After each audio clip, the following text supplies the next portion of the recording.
देखो यार, board exam में आप पूरी साल मेहनत करते हो, उससे ज्यादा इंपॉर्टेंट ये रखता है कि आपको पेपर देना आता है या नहीं आता। क्योंकि मैंने बहुत सारे ऐसे बच्चे देखे हैं जो पूरी साल कंसिस्टेंटली लगातार 6 से 8 घंटे पढ़ते हैं। वो 100 आउट ऑफ 100 डिजर्व भी करते हैं, लेकिन वो 100 आउट ऑफ 100 नहीं कर पाते। वो 70 से 80, 80 से 90 के बीच में फंस कर रह जाते, क्योंकि उन्हें पेपर देना नहीं आता। लेकिन कुछ बच्चे ऐसे भी मैंने देखे हैं जो 3 से 4 घंटे की मेहनत करने के बावजूद भी वो 100 आउट ऑफ 100 गेन कर लेते हैं और बहुत सारे सब्जेक्ट में बहुत अच्छे मार्क्स ला रहे होते हैं। उसका सबसे बड़ा रीजन क्या है पता है आपको? क्योंकि उन्हें पेपर देना आता है। तो आज की वीडियो में हम बात करने वाले हैं कि एग्जाम के टाइम कौन सी ऐसी गलती है जो बच्चे को नहीं करनी चाहिए, जिसके कारण उसका असर उनके रिजल्ट पे पड़ता है। तो मैं रोशन भैया आप सबका स्वागत करता हूं आपके अपने यूट्यूब चैनल ई अच्छा पर। तो आइए आज की वीडियो स्टार्ट करते हैं और देखते हैं। तो सबसे पहले हम बात करेंगे कि एक नॉर्मल बच्चा जो है वो क्या करता है पेपर के टाइम। एक नॉर्मल बच्चा जो है उसका पेपर मात्र 3 घंटे का ही होता है। भैया, सबका पेपर तो 3 घंटे का होता है? नहीं जी। एक जो टॉपर बच्चा होता है वो जब पेपर देने जाता है ना, तो उसका पेपर केवल 3 घंटे का नहीं होता भाई। उसका पेपर का जो प्रिपरेशन होता है पेपर के लिए, जो कह सकते हो आप कि एग्जाम सेंटर में तो केवल बच्चा 3 घंटे के लिए बैठता है टॉपर वाला, लेकिन वो पेपर की तैयारी 24 घंटे पहले से कर रहा होता है। ऐसा कैसे भैया? और उसका जो पेपर है वो 24 घंटे बाद खत्म हो रहा होता है। ये क्या ऐसा करता है? बताता हूँ आपको, बहुत आराम से बताता हूँ। देखो, स्टार्ट करते हैं पेपर शुरुआत होने से 24 घंटे पहले से। देखो यार, एक जो नॉर्मल बच्चा होता है वो 24 घंटे पहले क्या कर रहा होता है? अगर हम रात की बात करें, शाम जब होता है तो वो बच्चा सबसे पहले क्या करता है कि वो देखता है कि मेरे जो सब्जेक्ट में कौन कौन सा टॉपिक वीक है, जिसके क्वेश्चन मुझसे नहीं बनेंगे। और वो सबसे पहले उस टॉपिक को पढ़ना चालू करता है कि यार इसका क्वेश्चन ना छूटे, इसका क्वेश्चन ना छूटे। एक नॉर्मल बच्चा ऐसा है, एक टॉपर बच्चा ऐसा नहीं करता। एक टॉपर बच्चा ऐसा नहीं करता। टॉपर बच्चे को जो टॉपिक्स आता है केवल वो उसी को रिवाइज करता है। नया टॉपिक जो उसे नहीं आता उसको वो टच तक नहीं करता। ऐसा क्यों भैया? बताता है। इसके पीछे रीजन है भाई साहब, इसके पीछे बहुत बड़ा रीजन है। जब आप ऐसे टॉपिक को छूते हो जो आपको नहीं आता, तो होता क्या है कि जो टॉपिक आपको बहुत अच्छे से आ रहा होता है, वो टॉपिक का जो कॉन्सेप्ट है उस टॉपिक के कॉन्सेप्ट के पास साथ मिक्स हो जाता है जिस टॉपिक का कॉन्सेप्ट आपको नहीं आ रहा होता। और उसके कारण दिमाग में खिचड़ी पक जाती है। और खिचड़ी पक जाती है तो वो जो आउटपुट है वो एग्जाम में नहीं निकल पाता। तो आपको एक ही चीज करना है, जब पेपर स्टार्ट होने से 24 घंटे पहले एक काम करना है। आपको जो भी पढ़ना है तो उन्हीं टॉपिक को पढ़ना है जो टॉपिक आपको अच्छे से आता है। उन्हीं टॉपिक को पढ़े जो टॉपिक आपको अच्छे से आता है। ये बात ध्यान रखिए। ठीक। दूसरी बात कि टाइम पर आप सो जाएं, ये बहुत इंपॉर्टेंट है। बच्चा क्या करता है, एक नॉर्मल बच्चा जो होता है वो पेपर के एक दिन ही सोचता है साला सब पढ़ डालेंगे, पूरा किताब चाट डालेंगे। ऐसा नहीं होता भैया। जब आपने पूरी साल नहीं मेहनत करी, जब पूरी साल आपने कुछ नहीं उखाड़ा, तो 1 घंटे में ऐसा क्या उखाड़ लोगे? ठीक है, क्या कर लोगे? तो ये गलती मत करो यार। आप ऐसे करके पास ही हो सकते हो, आप टॉप नहीं कर सकते। ठीक है ना? और ध्यान रखना, और हो भी सकता है कि अगर मैंने अभी जस्ट पहले बोला कि अगर ऐसे टॉपिक पढ़ डाला जो तुम्हें कुछ नहीं आता, तो उस टॉपिक के साथ मिक्स हो जाएगा जो तुम्हें आता था। और उसके बाद वो भी क्वेश्चन बनने बंद हो जाएंगे जिस टॉपिक के क्वेश्चन आपसे बनने वाले होंगे। समझ में आ रहा है? तो आपको करना क्या है, रात को टाइम पे सो जाना है भाई। टाइम पे सो जाना है। आप टाइम का मतलब भैया 12 बजे नहीं यार, ऐसा नहीं कह रहा हूं। अगर मान के चलो आपका पेपर 10 बजे है, कितने बजे? 10 AM पर आपका पेपर स्टार्ट होने वाला है। ठीक है, तो आपको कम से कम ये ध्यान रखना है कि इतने टाइम तक सो जाना है जिससे आपको 6 से 8 घंटे की प्रॉपर नींद ले सको आप, इसके बीच की प्रॉपर नींद ले सको। ठीक है ना? क्योंकि जब नींद पूरा नहीं होता तो पेपर में क्या होता है भैया, आलसपन आता है, झपकी आता है, एक ऊपर से एग्जाम का प्रेशर होता है, फोबिया होता है, तो पेपर खराब चला जाता है। तो आपको क्या करना है, 6 से 8 घंटे का एक प्रॉपर नींद लेना है ना? अब सुबह उठे। ठीक। सुबह उठे। सुबह उठ करके एक नॉर्मल बंदा सोचता है कि यार आधा घंटा अभी है, थोड़ा पढ़ लेता है। अरे ना भैया, जो पढ़ना था वो पढ़ लिया आपने पहले ही। छोड़ दो, कुछ नहीं पढ़ना, कुछ नहीं, एक कॉपी भी नहीं खोलना, कुछ नहीं करना। ठीक है। एक टॉपर बंदा है, कुछ नहीं करता सुबह उठने के बाद। अगर उसे पता है 10 बजे पेपर है, तो वो बस इस चीज की तैयारी करता है कि मेरे पेपर में मुझे क्या क्या जरूरत पड़ने वाली है। मेरे पास मेरे पास मेरा पेन होना चाहिए, दो दो ब्लैक पेन, दो ब्लू पेन होना चाहिए, स्केल होना चाहिए, जो उसको बेसिक रिक्वायरमेंट है। ठीक है, उस चीज को वो जुगाड़ करता है कि क्या वो मेरे पास है। और एक नॉर्मल बच्चा पढ़ रहा होता है, ये नहीं करना। ठीक है, आपको भी क्या करना है, अपनी बेसिक रिक्वायरमेंट जो है उसको पूरी करनी है कि क्या क्या जरूरत पड़ने वाली है पेपर में। ठीक, एडमिट कार्ड आपके पास है कि नहीं है, सारी चीजें अरेंज करनी है तरीके से। अब क्या करो कि अब जब सारी चीजें जुगाड़ हो गई, तो आप आराम से 9 बजे के आसपास, जब आपका सेंटर दूर है, तो इतने टाइम पे तो आप निकल जाओ कि आप सेंटर आधे घंटे जस्ट पहले पहुंच जाओ। भागम भाग में सेंटर नहीं पहुंचना है, क्योंकि इससे क्या होगा, हमारा माइंड पजल होगा, और जब दिमाग पजल होता है तो वो अपना बेस्ट परफॉर्मेंस नहीं दे पाता। ठीक है ना, तो आपको ये ध्यान रखना है कि आपको उस टाइम निकलना है जिससे आप टाइम पे पहुंच जाओ सेंटर पे। और कोशिश करना है कि सेंटर पे आधे घंटे, कम से कम 30 मिनट पहले पहुंचना है। ठीक है ना, आराम से रिलैक्स मोड में 30 मिनट पहले पहुंचना है। लेकिन हाँ, एग्जाम सेंटर पे जाने से पहले जब आप नहा वहा करके फ्रेश हो जाओ, तो सबसे पहले एक बार पूजा पाठ कर लेना। और आपके घर वाले भी कहते होंगे पूजा पाठ कर लो, पेपर देने जाते हो तो बोलते हैं ना कि भाई पेपर देने जा रहे हो, पूजा पाठ करके जाना, बोलते हैं। लेकिन बच्चा क्या करते हैं यार, पूजा करने बोल रहे हैं घर वाले यार। अरे भैया, ऐसे नहीं करना, इसके पीछे कुछ ना कुछ लॉजिक छिपा है। क्यों कहते हैं घर वाले पूजा पाठ करना, बताओ, मैं बताता हूँ। इसलिए कहते हैं घर वाले पूजा पाठ कर ले। जब आप पूजा पाठ करके आप पेपर देने जाते हो, तो जो माइंड होता है ना हमारा, वो बड़ा शांत रहता है। ठीक है ना, स्पिरिचुअल हो जाता है। ठीक है, मैं ये नहीं कहता कि इस धरती पे भगवान है, नहीं है। ठीक है, वो आपकी बिलीफ सिस्टम है भैया, तुम मानो भगवान है तब भी ठीक, ना मानो तब भी ठीक। लेकिन हाँ, पूजा पाठ करने से मन शांत हो जाता है, स्पिरिचुअल हो जाता है। आप देखना, जब पूजा पाठ नहीं करते तो आसपास का वाइब, और जब पूजा पाठ कर लेते हो तो आपको अंदर से जो फील होती है, अंदर वाला जो वाइब होता है और आसपास वाला वाइब, वो अलग ही होता है। बात समझ में आ रहा है? तो अपने आप को शांत रखना है, और शांत रखने के लिए सबसे बेस्ट तरीका है पूजा पाठ कर लो यार, दिमाग शांत रहेगा। ऊपर से जब पेपर देने जा रहे हो, तो आपको चुल लेते हुए नहीं जाना है, मौज लेते हुए नहीं जाना है, किसी को छेड़ दिया, किसी को उंगल कर दिया, ये सब नहीं करना है भाई। आपको शांत रहना है। ठीक है, बहुत ज्यादा खुश नहीं होना है, बहुत ज्यादा दुखी नहीं होना है, नॉर्मल रहना है, नॉर्मल। ताकि आप जब नॉर्मल रहो, तो आपका पूरा का पूरा फोकस पेपर पे रहे, और आप अपने दिमाग का ज्यादा से ज्यादा आउटपुट ले सको। समझ रहे हो, अपने दिमाग को ज्यादा से ज्यादा यूज कर सको। अपने दिमाग को ज्यादा से ज्यादा यूज कब कर पाओगे, जब आपका दिमाग शांत रहेगा। आप सोचो, तुम उंगल करते जा रहे हो, किसी को परेशान करते जा रहे हो, तो पेपर में आधा तो वही चीजें याद आ रही हो। तुम दुखी हो तो किस चीज के लिए दुखी हो, कि भैया छोड़कर भाग गई। ठीक है भाई, तो ऐसा कुछ नहीं है, यही चीज दिमाग में चल रहा होगा उसके बाद पेपर में पूरा चीज, है ना। तो आप किस चीज के लिए दुखी हो, या किस लिए आप बहुत ज्यादा खुश हो, उससे क्या होता है ना कि वो जब दिमाग में वो बातें चलते रहती है, तो वो पेपर खराब कर देता है पूरी तरह से। तो आपको इस चीज को ध्यान रखना है कि आपको बहुत ही नॉर्मल रहना है पेपर में। चलो भैया, नॉर्मल रह लिया, पेपर में पहुंचे, सेंटर पे पहुंचे, आधे घंटे पहले पहुंचे। अब आधा घंटा सेंटर पे पहले पहुंचने के बाद अब क्या करें भैया, जाओ। अब आप अपनी क्लासेस में देखो कि कौन सा क्लास मिला है, कहाँ पे आपको सीटिंग अरेंजमेंट मिली है, कहाँ पे बैठना है, सब कुछ देख लिया। अब बैठने के बाद बच्चा क्या करता है, बैठता है, देखता है आगे पीछे कौन है मेरे बैठे हुए, जुगाड़ बैठा था, भाई बता देना यार।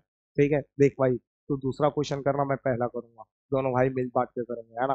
ठीक है, ये सब नहीं करना भाई, बस परिचय बना लो, जान पहचान बना लो, कि अगर जरूरत पड़े तो हेल्प ले लेंगे।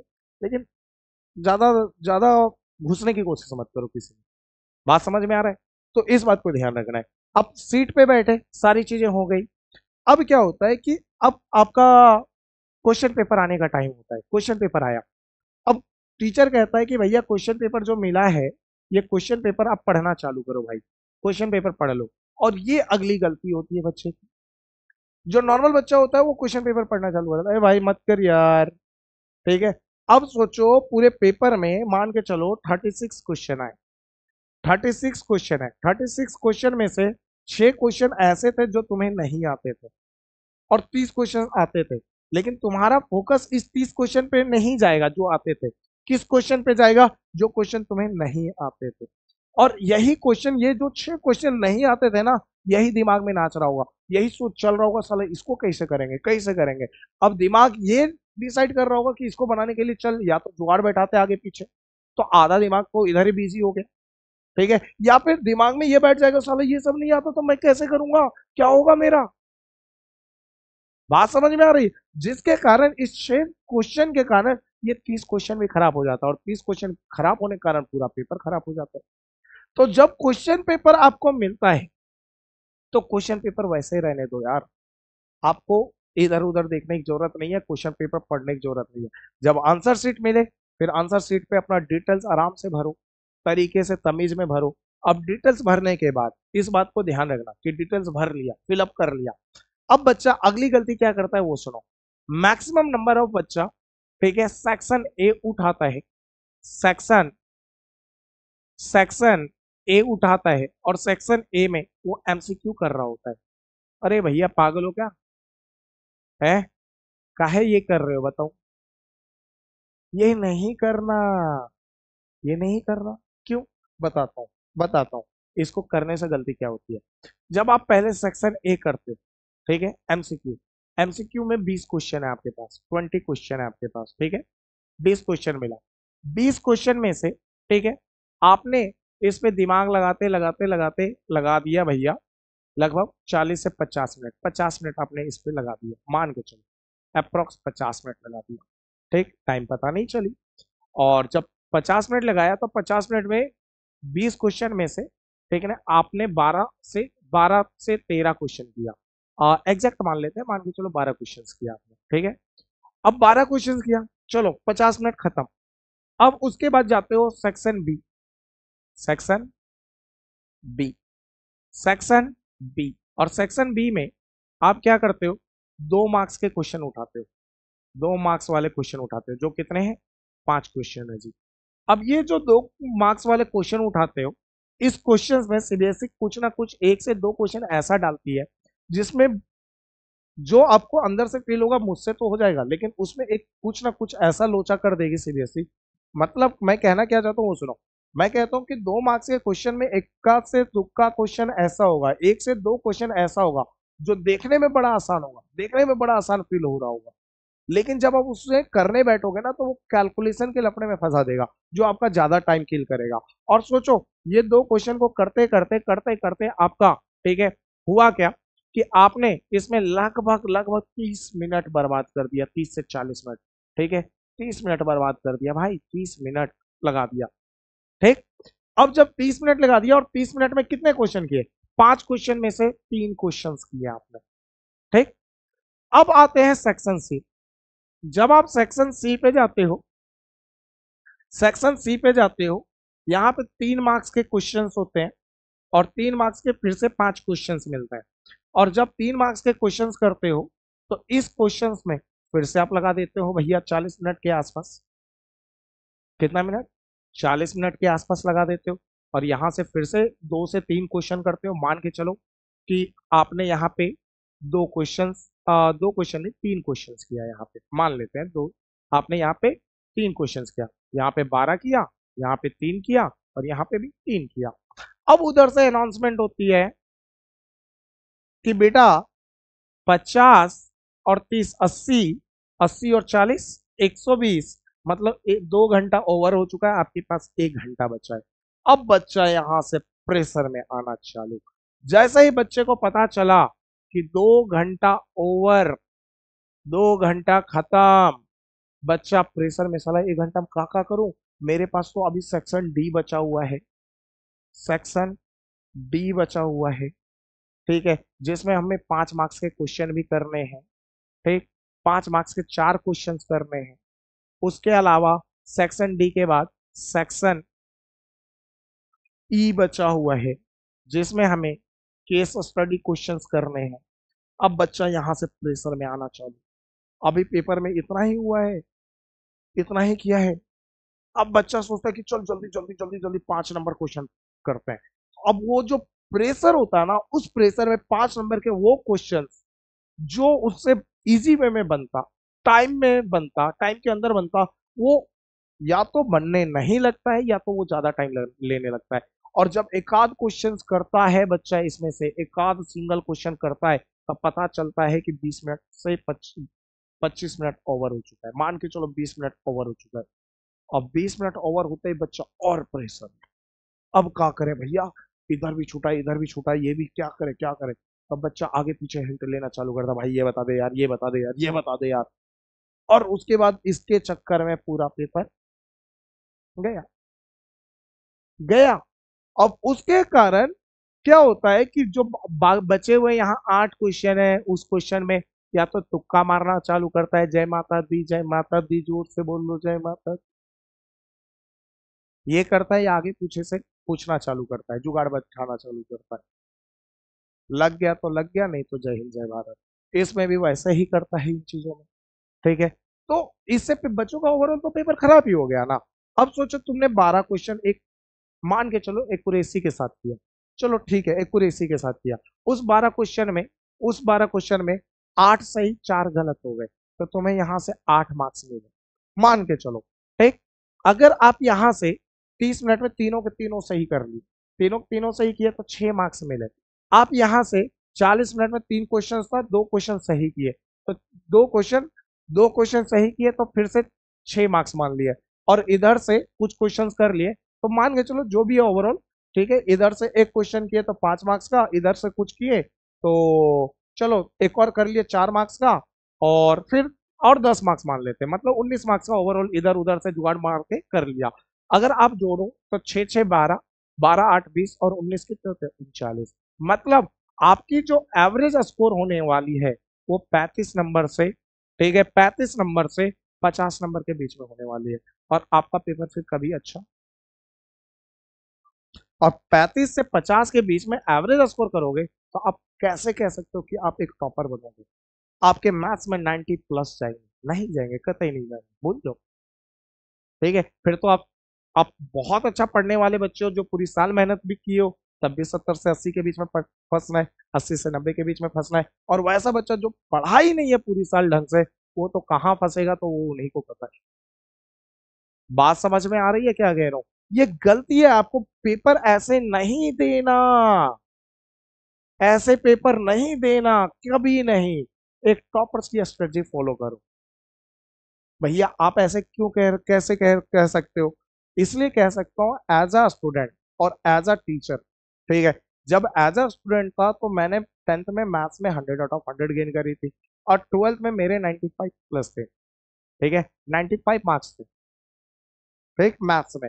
उसी तरह जब एज अ टीचर मैंने जब पढ़ाना चालू किया, तो मेरे कई सारे बच्चों ने मैथ्स में 100 आउट ऑफ 100 करी है, 10th में, 12th में, यहाँ तक कि जेई में भी बच्चों ने बहुत अच्छा रैंक फोड़ा है। तो उस एक्सपीरियंस के बिहार पे मैं बता रहा हूँ कि ये बच्चा, नॉर्मल बच्चा ऐसी गलती करता है। तो भैया एक टॉपर्स को क्या करना चाहिए, अगर मतलब अगर किसी बच्चे को टॉप करना है, बहुत अच्छा नंबर लाना है, तो कौन सी स्ट्रेटजी फॉलो करनी चाहिए, मैं बताता हूँ, ध्यान से सुनिएगा। इस बात को ध्यान से सुनिएगा, और कॉपी में हो सके तो नोट भी कर लीजिएगा। और देखो यार, चैनल पे आप नए हो, आप पहली बार वीडियो देख रहे हो और यहाँ तक आ चुके हो, तो यार सब्सक्राइब कर देना यार, बहुत मेहनत लगती है इस वीडियो को बनाने में। और ऐसी वीडियो इस चैनल पे आती रहेगी, और साथ में दोस्तों के साथ शेयर करो यार। आपके थ्रू कोई दोस्त अगर पास हो जाए तो इससे बेटर क्या हो सकता है। ठीक है, हो सकता है ये वीडियो उसकी लाइफ बदल दे यार। वो बच्चा अगर फेल होने वाला हो तो पास हो जाए, उसको समझ में आ जाए पेपर देना कैसे, समझ में आ रहा है ना।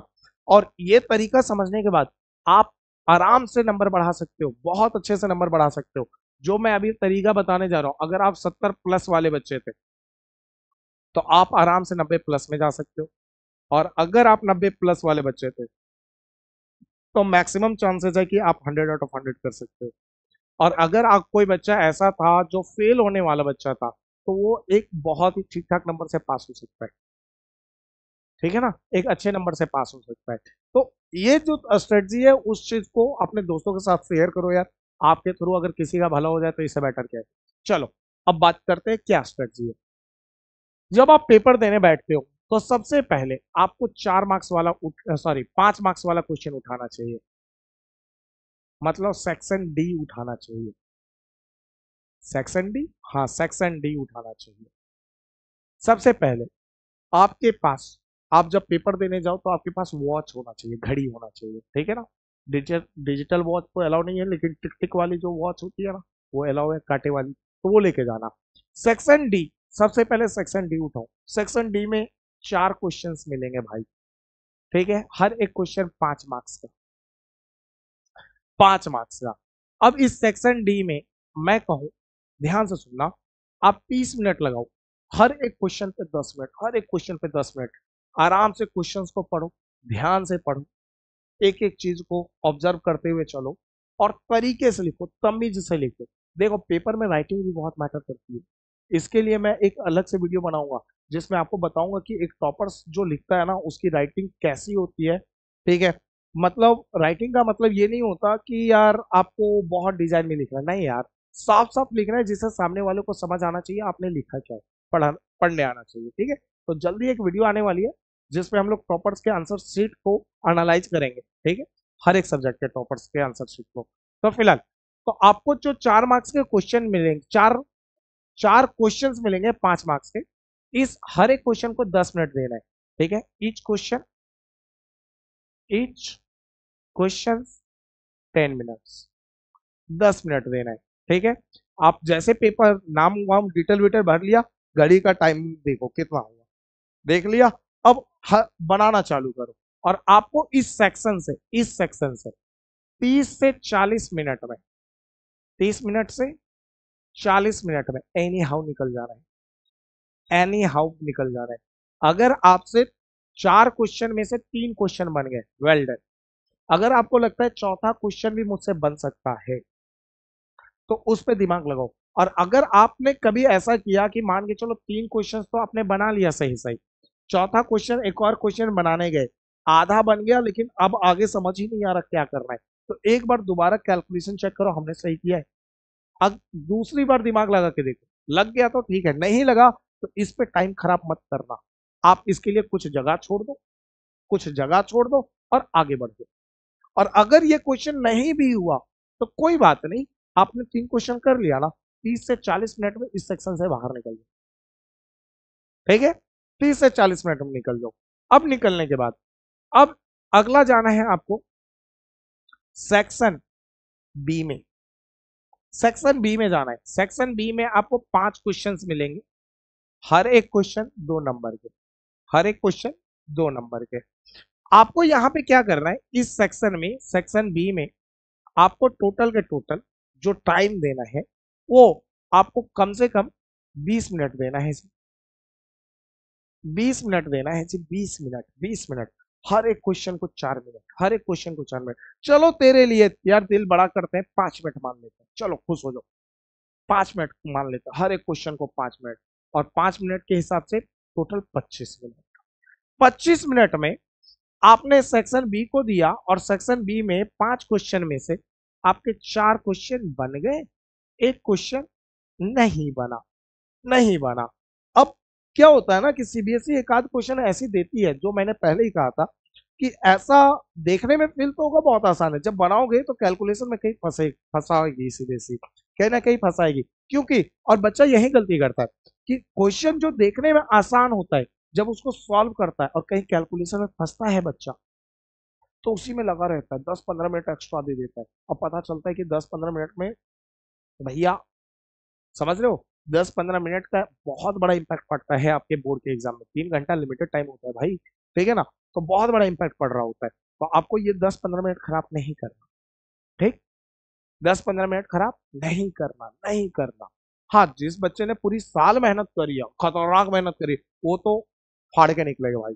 उसके लिए ये भी जो 1 क्वेश्चन है ना, जिसमें कैलकुलेशन थोड़ा सा लेंदी होता है, वो भी क्वेश्चन उसको नहीं फंसाएगा, वो भी निपटा के चल जाएगा। लेकिन वो बच्चा जिसने पूरी साल मेहनत नहीं करी, उसके लिए तो मैं कहूंगा कि 1 क्वेश्चन, जो एक क्वेश्चन है जो कैलकुलेशन जिसमें लेंदी है, उसको आप रहने देना, ठीक है। अगर आपने मान के चलो आपसे बन ही नहीं रहा है तो छोड़ दो, अगर बन रहा है तो थोड़ा दूर तक बनाए, फिर कहीं फंस गए कैलकुलेशन में तो एक बार चेक करो, सही है, आगे समझ आ रहा है तो करो, नहीं तो जगह छोड़ दो, कुछ बाद में करना। चलो फिलहाल अब यहां तक समझ में आ गया। सेक्शन बी के बाद अब चलेंगे सेक्शन सी में। सेक्शन सी में जाएंगे भाई, और सेक्शन सी में वापस आपको 5 क्वेश्चंस मिलेगा, ठीक है, 3 मार्क्स का भाई, 3 मार्क्स का भाई। 5 क्वेश्चन कितने मार्क्स का? 3 मार्क्स का मिलेगा। अब ये जो 5 क्वेश्चन 3 मार्क्स का मिलने वाला है, ठीक, 5 क्वेश्चन 3 मार्क्स का मिलने वाला है। अब इसमें क्या करें भैया? इसमें वही सेम स्ट्रेटजी। आपको इस सेक्शन में 30 मिनट देना है। कितना मिनट देना है? 30। ठीक है ना? हर क्वेश्चन पे 6 मिनट। ठीक। अगर आप इस सेक्शन सी में 4 क्वेश्चंस कर लिए और एक क्वेश्चन नहीं बना आपसे, कोई बात नहीं, इस क्वेश्चन पे दिमाग नहीं लगाना। फिर आपको, अगर आप देखो तो इस सेक्शन को खत्म होते होते आपके कितने टाइम ओवर हो जाएंगे? 30 और 35, 30 और 40 मिनट है ना? तो इसको मान लेते हैं 35 मिनट, बीच बीच एक एवरेज लेते हैं। 35 और 25 कितने हो गए? 40, 60, 1 घंटा। 1 घंटा मतलब 1.5 घंटा निकल गया भैया। 1 घंटा 30 मिनट निकल गया। और 1 घंटा 30 मिनट में लगभग लगभग चीज हमारा डन हो चुका है। ठीक है। अब तब तक होगा क्या? तब तक होगा ये कि जो एमसीक्यू है, अब जाना है आपको सेक्शन ए पे। ध्यान से सुनना, ये बड़ी इंटरेस्टिंग चीज है।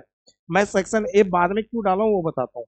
इसलिए डाला हूं, देखो, जब आप ये सेक्शन कर रहे होगे ना, जब ये सेक्शन आप डी, बी और सी कर रहे होगे, तो मार्केट में, बाजार में सारे बच्चे, पूरी क्लास में सारे बच्चे, सारे के सारे शुरुआत सेक्शन ए से कर रहे होंगे, उसमें लगे रहे होंगे, उसमें टाइम खराब कर रहे होंगे। करने तो भाई, तुम काहे खराब कर रहे हो? उन्हें लगे रहने दो। ठीक। अब जब तक तुम ये क्वेश्चन बना रहे होगे, वो ये बना रहे होंगे। ठीक। तुम ये निपटा के उठोगे तब पता चलेगा सेक्शन ए में एमसीक्यू के आधे क्वेश्चन, अगर टीचर लूज है, नॉर्मल टीचर आया है, नॉर्मल टीचर आया है, तो भैया 20 के 20 क्वेश्चन का आंसर मार्केट में नाच रहा होगा, घूम रहा होगा। ठीक है, नाच रहा होगा। और जैसे ही, और ध्यान रखना, थोड़ा सा प्रेजेंट ऑफ माइंड भी रखना कि जब ये क्वेश्चन कर रहे हो और किसी ने उधर से चिल्ला करके किसी ने आंसर दिया पहले का ए, तो आपका दिमाग चलना चाहिए, जाओ क्वेश्चन पेपर में एक ऐसा छोटा सा निशान बना दो, छोटा सा इस टाइप से निशान बना दो, ताकि तुम्हें पता चल सके कि हाँ पहले का आंसर ये था। समझ में आ रहा है क्या कह रहा हूँ? बस छोटा सा निशान बना दो। दूसरे का सी, तो ये भी निशान बना दो सी पे, ऐसे कुछ, जिससे आप जब सेक्शन ए में आओ तो उस टाइम आराम से आपको पता रहे कि उस बंदे ने ये बोला था, उस बंदे ने ये बोला था। लेकिन उसके बोलने पे आप टिक नहीं लगा देना, लिख मत देना। ठीक है। आपको एक बार खुद से वेरीफाई करना है। ठीक। तो ध्यान रखना, 1 घंटा 30 मिनट खत्म होते होते अगर टीचर नॉर्मल है तो 20 के 20 एमसीक्यू का आंसर तो मार्केट में नाच रहा होगा, मस्त, सारे एमसीक्यू बन गए। समझ रहे हो क्या कह रहा हूँ? और अगर नहीं भी, टीचर स्ट्रिक्ट भी होगा ना, तो भाई कम से कम 5-10 क्वेश्चन का आंसर तो नाच ही रहा होता है। और नहीं भी नाच रहा होता तो कोई बात नहीं, एमसीक्यू जो है, इस एमसीक्यू को आप टाइम दीजिएगा, 1.5 घंटे के बाद आराम से हर एक एमसीक्यू को 2-3 मिनट आराम से दे सकते हो। और मान के चलो कि इस एमसीक्यू को करने करने में आपका 40 मिनट निकल गए, 40 मिनट दिए। ठीक। अभी भी आपके ऊपर कोई प्रेशर नहीं है, क्योंकि जब टीचर अनाउंस कर रहा है, टीचर कह रहा है कि 2 घंटा खत्म हो गया भैया, 1 घंटा 30 मिनट और 40 मिनट, 2 घंटा 10 मिनट, 2 घंटा खत्म हो गया, तुम्हारे दिमाग में यार भाई सेक्शन डी तो निपटा चुके हैं, बी भी निपटा चुके हैं, सी भी निपटा चुके हैं, सेक्शन ए भी निपट चुका है। अब केवल हमारे पास थोड़ा सा बचा हो, 50 मिनट हमारे पास है अभी। अब 50 मिनट में मुझे क्या करना है? 50 मिनट में एक सेक्शन ई करना है, सेक्शन ई करना है, और उसके अलावा, ठीक है, मतलब केस स्टडी क्वेश्चंस करना है। ठीक। उसके अलावा जो छूटे हैं क्वेश्चंस उसे करने हैं। तो आप जाओ अगला, ठीक है, अगला 10 से 20 मिनट में, मान के चलो 20 मिनट इस पे दिया, 20 मिनट बहुत, ठीक है, बहुत होते हैं 20 मिनट। 20 मिनट में सेक्शन ई से भी निकल गया, जो बन रहा था बना बना के सारे निपटा उपटा के निकल गए। अब ध्यान देंगे, अब ध्यान देंगे, अब हम क्या करेंगे कि अब वापस आएंगे, अभी भी हमारे पास पेपर के 30 मिनट बचे पड़े। ठीक। तो अब हम ध्यान देंगे कि सेक्शन डी के कौन से क्वेश्चन मुझसे नहीं बने थे। एक क्वेश्चन नहीं बना था भाई। अब इस क्वेश्चन पे देखो, और मैं बताऊं, ये जो 40 मिनट दिया ना एमसीक्यू पे, ये बहुत ज्यादा दिया है। यहाँ पे भी सेक्शन सी में, सेक्शन ई में जो 20 मिनट दिया है ना, ये मोर देन इनफ दिया है। यहाँ पे भी आप चाहो तो 10 मिनट बचा सकते हो, यहाँ से भी 10 मिनट बचा सकते हो। 20 मिनट इधर से निकाल लोगे ना, 30 मिनट प्लस 20 मिनट, 50 मिनट निकल ही जाएगा। और इधर से भी बहुत ज्यादा ज्यादा एक्स्ट्रा टाइम देकर चलो, ठीक है ना, 55 मिनट भी इधर से निकल गया ना, ठीक है ना, तो 1 घंटा पूरा एग्रीगेट बच रहा होगा आपके पास। ठीक है ना, ये सब डन मार के, लेकिन फिर भी मान लेते हैं, कोई बात नहीं, 1 घंटा नहीं, आपके पास आधा घंटा ही बचा है। ठीक है, हम यही मानकर चलते हैं, आधा घंटा ही बचा है आपके पास। अब आधा घंटा बचा है आपके पास, तो आपको आधे घंटे में करना क्या है? आधे घंटे में सबसे पहला काम ये कर रहा है कि जा करके सेक्शन डी में देखो कि कौन सा क्वेश्चन नहीं बना, और तेजी में उसको 5 से 6 मिनट में निपटा के निकलो। सेक्शन 5 से 6 मिनट में, चलो इसको निपटा दिया, 5 मिनट में इसको निपटा दिया, ठीक है। जो बन रहा है, अगर लग रहा है कि 5 मिनट दो सेक्शन डी को, सेक्शन डी को 5 मिनट दो, और देखो कि तुमसे बन रहा है तो ठीक है, नहीं तो आसपास देखो कहीं जुगाड़ बैठ रहा है तो बैठा लो। ऐसा भी होता है ना भाई, अगर जुगाड़ बैठ रहा है तो बैठा लो, और नहीं बैठ रहा है तो कोशिश करो खुद से, और बन गया तो ठीक है, नहीं बना तो कोई बात नहीं। हम 5 मिनट के बाद सेक्शन बी में जाएंगे, सेक्शन बी में एक क्वेश्चन नहीं बना, इसमें देखेंगे फिर वही सेम है कि भैया जुगाड़ देखेंगे पहले कि जुगाड़ बैठ रहा है तो ठीक है, नहीं बैठ रहा है तो खुद से ट्राई करेंगे। और इसमें मान के चलो ये करते करते आपका last last last 15 minute over हो चुके हैं, ठीक है, 15 मिनट निकल चुका है। 30 मिनट में 15 मिनट निकल गया भाई, ये और इसके कुछ जो एक आध क्वेश्चन बचे थे उसको करने में। लेकिन अभी भी 15 मिनट बचा है, अब इस 15 मिनट में क्या करें?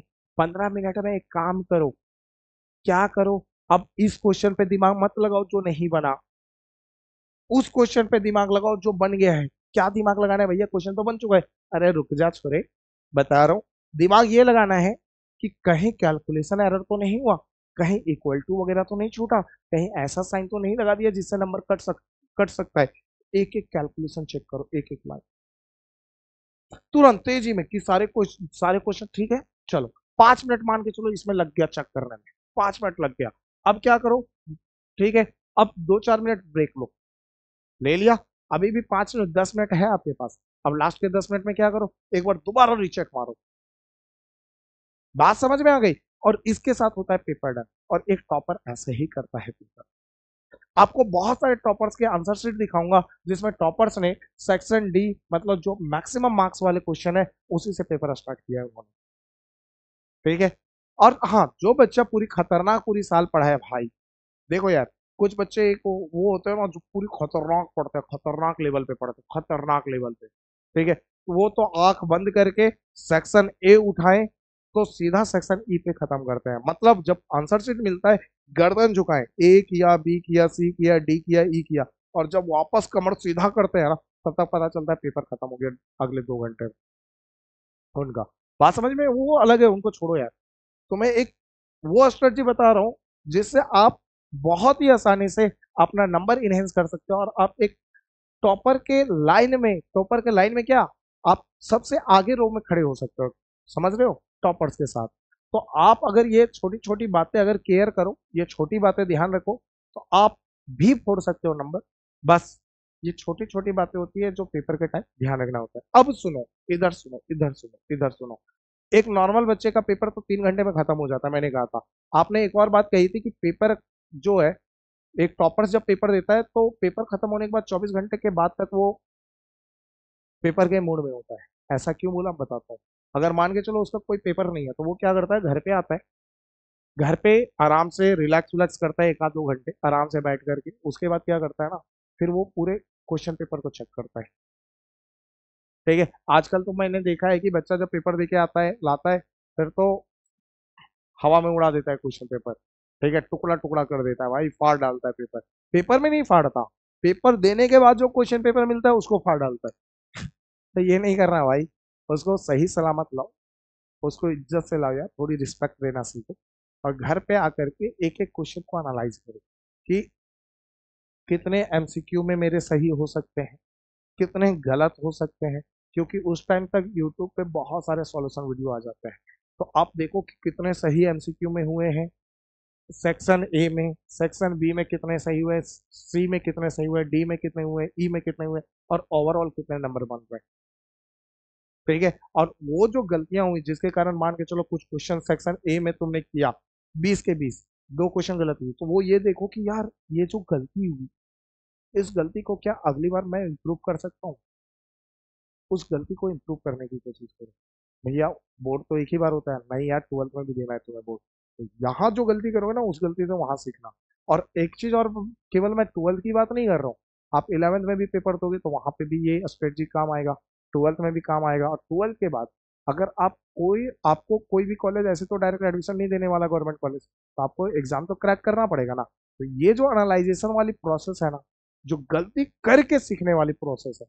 ठीक है, आपने गलती किया, उस चीज को एनालाइज किया, फिर अगली बार कहा कि ऐसी गलती नहीं करना, तो आप बहुत अच्छा जिंदगी में कर सकते हो, बहुत बेटर प्लेस पे जा सकते हो, सारे एग्जाम आप क्रैक कर सकते हो। एनालाइजिंग पेपर देने के बाद जो एनालाइज करना है ना, ये बहुत बड़ी स्ट्रेटजी होती है एक टॉपर्स की, और जो नॉर्मल बच्चा नहीं करता। तो आपको ध्यान रखना कि पेपर्स देने के बाद पेपर को एनालाइज भी करना है। ठीक है ना, पेपर को आपको एनालाइज भी करना है। और अगर ये जो मैंने अभी चीजें समझाई, अगर इसको तुम लाइफ में अडॉप्ट कर लिए, तो केवल बोर्ड की पेपर की बात नहीं कर रहा हूँ, जिंदगी में कोई भी पेपर दोगे, हर पेपर में आप सक्सेस होगे, चाहे वो लाइफ का पेपर ही क्यों ना हो। समझ में आ रहा है? तो उम्मीद है ये वीडियो आपको अच्छे से सिखा चुकी होगी कि कैसे पेपर देना है, क्या देना है, कैसे क्या करना है। तो मिलते हैं अगली वीडियो में, जिसमें और भी ऐसे ऐसे टॉपिक पे बात करेंगे, जिस पे जो आपके एग्जाम से रिलेट होगा, जिससे आपके करियर में आप कह सकते हो कि बहुत इंपॉर्टेंट रोल प्ले करता है।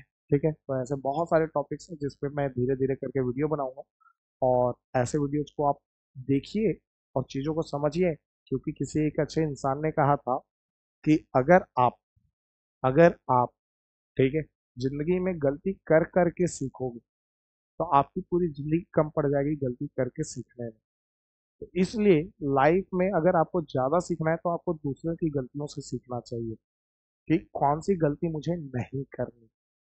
ये सक्सेस का सबसे इम्पोर्टेंट पॉइंट होता है। और दूसरी पॉइंट, कि आप एक और आदत डालिए पढ़ने की।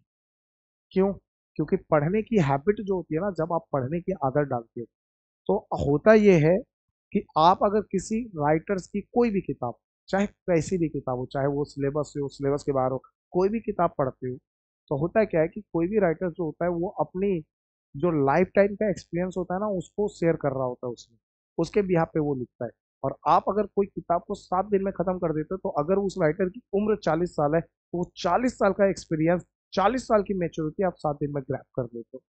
ठीक है ना? तो लाइफ में थोड़ा किताबों से दोस्ती कीजिए, और बहुत ज़रूरी है इन चीज़ों को ध्यान रखना। तो मिलते हैं अगली वीडियो में। Okay, bye.